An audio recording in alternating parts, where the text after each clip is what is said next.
was the president of the Science Fiction Writers of America group for several years, 3 years? 3 years. 3 years? 3 years. 3 long years. He has won Hugo Awards for your little book, you might know this one, and then 2 for your blog. 2 for the blog. As well, so that's 3 Hugo Awards. I mean, that's pretty sweet. So, he is the author of Red Shirts, but today we are very pleased to welcome him for Lock In. Please join me in welcoming him.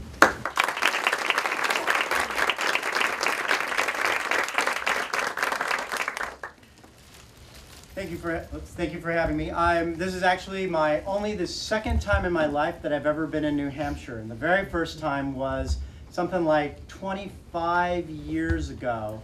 I was a student at the University of Chicago, which we have another alumni here, and the Dartmouth, which is some college that you may have heard of that's in this state, called me up and they said, you know, we have this reputation for being a party school. And I said, yes, in fact, I'd heard that. And they said, well, we looked to see what was the opposite of the party school that Dartmouth is, and we came up with the University of Chicago. So we wanted to have you come out and come out during Green Key weekend, right? And I was like, challenge accepted, and I came out, and it was actually an amazing time. Everybody, of course, was drinking, but the most interesting thing for me was that they did this competition of a cappella. You know, they do the a cappella things and stuff like that. And I remember vividly, all the a cappella things were wonderful, but there was this one girl, and she was about this tall, she was cute as a button, and she did this thing where she took a hanger, and she bent it out of shape, she put a penny on the hook of it, and she spun it while she sang the Toys R Us theme backwards. And I don't think I've ever been in love more than I was with that woman. Because I was just like, I don't know who you are, but I know that we were meant for each other. And I never saw her again. I don't know. She might be here. If you are her, please raise your hand. My wife won't be happy, but I have to know. Now, before I begin, actually, there's something that I want to do, and I hope you will actually indulge me on this, because I think it's a good thing to do. I was talking to my friend, Marko Kloos, not too long ago. And Marko is a writer. He's written a couple of very well-received science fiction books. He's also a former student of mine. What happened is he was joking, because I was talking about going on tour and, you know, coming out and seeing people. And he says, yes, one day I will be on tour and there will be 2 people in the audience and they'll both be from the Bookstore and it will be a pity audience, you know. And I was like, no, this will not happen to my friend and former student Marko Kloos. So with your indulgence, I'm actually going to have him be my opening act right now. He's going to read something for you. It'll take about 5 minutes and then we'll get on to it. Is that okay with you? Would you like to? Come on down, Marko. Here he is. I'm so proud because it's when I was an instructor at Viable Paradise, which is a week-long writing seminar in Martha's Vineyard. And he was there, and it's just that sort of thing that happens when somebody that you've, taught, or at least taught at, begins to start publishing. You feel like a little bit of pride. And I don't think you're actually any younger than I am. You are. Wait, how old are you now? 42. Yeah, so he's 3 years younger, so he could be my son. So anyway, he's going to read to you. Here we go. Go ahead. I don't even know who this guy is. I just walked in from the street. It said lock in. I figured it had something to do with the mortgage. Is the rate. microphone on? Lift the microphone a little bit closer to your... Okay. Yeah, because you mumble. Okay, I do. I can read a crowd, and I know what you're thinking. This man is not John Scalzi. We paid for John Scalzi, not this cruel facsimile. They didn't actually pay, so they get what they get. In that case, you're getting every penny's worth. Yeah, my name is Marko Kloos. I have a few novels out, and I am actually from the exotic locale of Enfield, New Hampshire, which is almost an hour away from here. And I have a thing that I brought that was in this anthology called Unidentified Funny Objects. John asked me to bring something quick and funny, and this is just about the only funny thing I've written so far. That's non-dystopian and non-depressing and going to make you want to go home and drink. The scene is in the future. This is where you say, ooh. Earth in the future is run by a theocracy called the Leviticans, and they have outlawed fun and everything that conceivably be turned into fun. So nothing partying, no alcohol, no cake, no nothing. And our hero, Moses, his father, Amos, lives in a church-run retirement home, and for his 150th birthday, he would really like a stripper and a cake, which is of course extremely illegal under this government. So I'm reading you the middle part of the short story where Moses actually goes to Mars, procures a Martian, what they call pleasure engineer, and smuggles her by declaring her as nuclear waste back to Earth, because Moses is a interstellar vacuum salesman. So he brings this stripper and a cake to his grandfather in the retirement home, and this is where the short story picks up.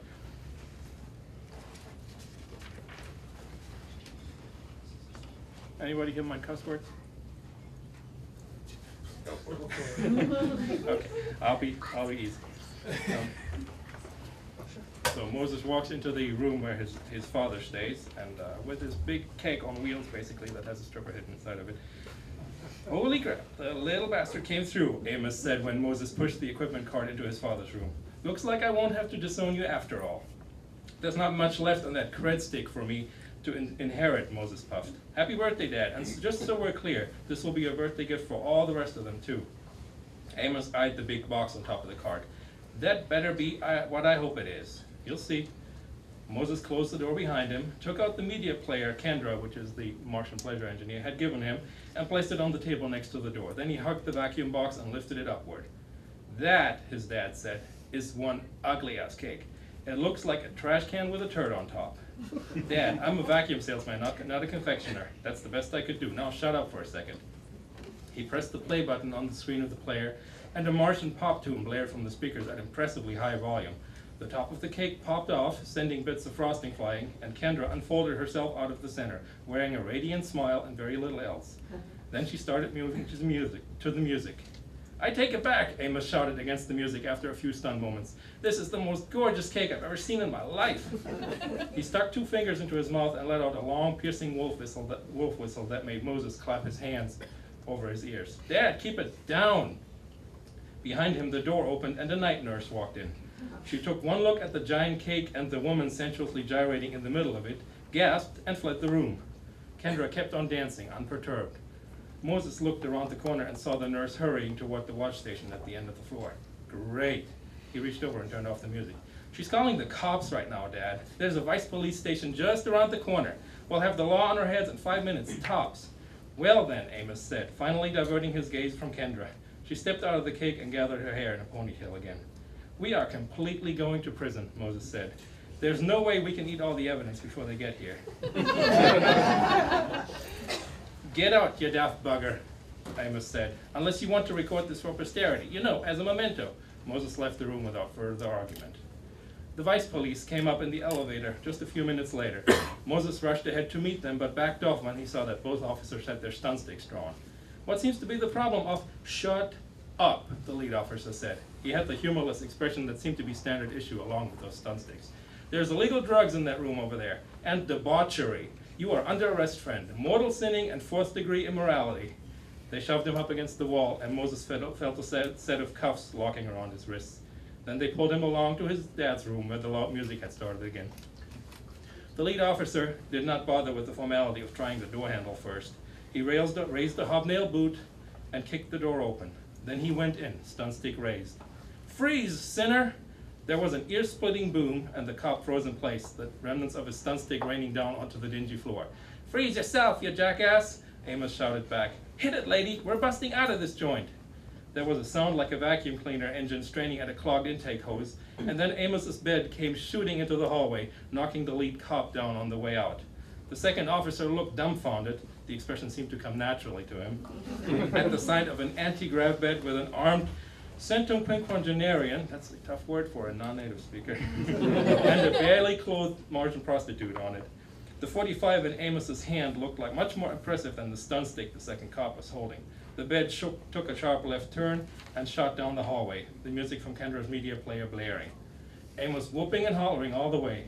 Moses heard Kendra's silver bright laugh just before the bed crashed through the window at the end of the hallway and dipped out of sight. There was a moment of absolute stunned silence in the hallway. "You have got to be kidding me," Moses said. The first cop picked himself up off the floor. The remnants of the stun stick were still dangling from his wrist on a lanyard. He snatched up his hat, put it back on his head, and went back into Amos's room. The second cop followed him, dragging Moses along. The cake was still on the floor, an extremely obvious violation of celestial dietary law. The nightstand's drawer stood opened and empty. On top of the nightstand, there was a large toolkit and a worn nylon pouch, a glass that still had whiskey in it, and a half-eaten piece of cake. The lead cop walked over to the nightstand, took a whiff of the glass, and made a face. "Alcohol," he said. "Firearms. Hookers. Cake. Someone's going to do a lot of time for this. 50 to life and eternal damnation." They walked down the length of the corridor to the broken window. Moses peered outside, expecting to see a mangled mess of retiree, prostitute, and anti-grav bed. Instead, there was nothing below but the smooth concrete of the parking lot. He thought he heard faint Martian pop music fading into the distance. Moses suppressed the urge to pinch the bridge of his nose. He fished the cred stick out of his back pocket with shackled hands and held it out to the lead officer. "Take out whatever you need," he said. "And I'm sure you'll want to secure the evidence in the room too. Would be a shame if someone made off with 50 pounds of Martian sugar cake. That stuff must be worth tens of thousands." The cop looked at him with an unreadable expression. Then he snatched the cred stick and looked at it.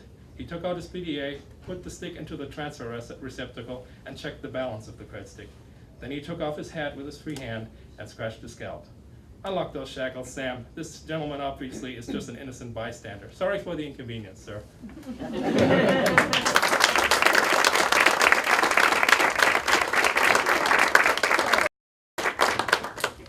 You're very welcome.